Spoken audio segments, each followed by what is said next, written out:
The question is the motion be agreed to. James Shaw. Mr Speaker, it is always a great pleasure to be offered the opportunity to respond to the Right Honourable Christopher Finlayson. The Honourable Christopher Finlayson, who I have to say, from my interactions with them, couldn't think of anything worse than representing a local electorate in Rongotai, which is why we're putting up such an outstanding candidate out there, up there to put him out of his misery, to make sure that he is safe in the knowledge that he will never actually have to represent an electorate and deal with common people. So Teal Crossan is the Green Party's candidate for Rongotai next year.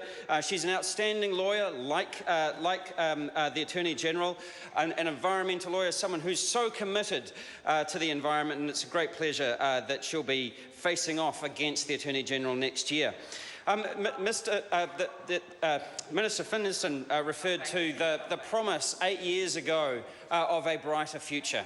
And I think it is time now, obviously, that we talk about the leadership that the Prime Minister has provided, and whether that promise, that hazy, wavy notion of a brighter future has in any way been delivered. And in my view, Mr Speaker, it has not. So the government is fond of using big numbers like the rise in gross domestic product, the growth in gross domestic product. For example, the rise in the median wage. All those numbers do is obscure the real story about what's actually going on inside the economy. So yes, the median wage has been rising, but for the bottom third, Mr Speaker, for the bottom third, their incomes have actually gone backwards relative to the cost of living over the course of the 8 years of this government. So you cannot say that you are providing a brighter future for all when fully a third of your population has seen their incomes go backwards over the course of your government, over the 8 years of this government. And I have to say, I think Mr Key has called it quits so that he doesn't have to sit through an entire year of opposition yelling 9 long years at him next year, because that is what is going to happen, because their record does not stand up to scrutiny. It does not stand up to scrutiny.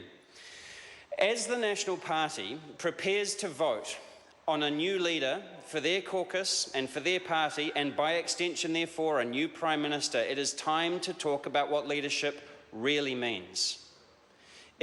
Leadership is the ability and the means to go first and to show the way. That's what leadership is, to go first and to show the way. And this government have done anything but that over the course of the last 8 years. Everything has been focused on what is about maintaining their popularity, not necessarily about fixing the underlying problems. It's about papering over the cracks when they should have been building houses. They've managed to maintain popularity rather than actually deal with the great crises that are facing us today, Mr Speaker.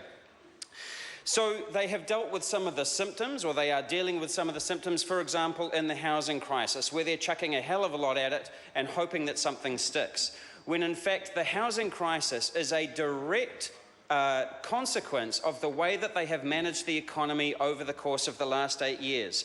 They've encouraged an economy based on speculation and borrowing rather than on investment and productivity.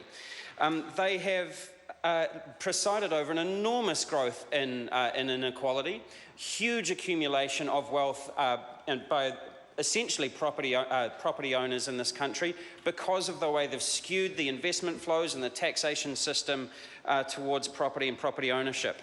On climate change, the single greatest challenge facing our civilization and our country today, they have done absolutely nothing.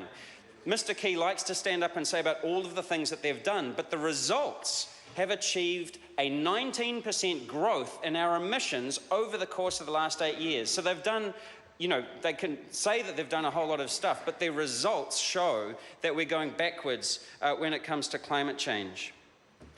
Mr Speaker, leadership is about getting beyond the politics of self-interest.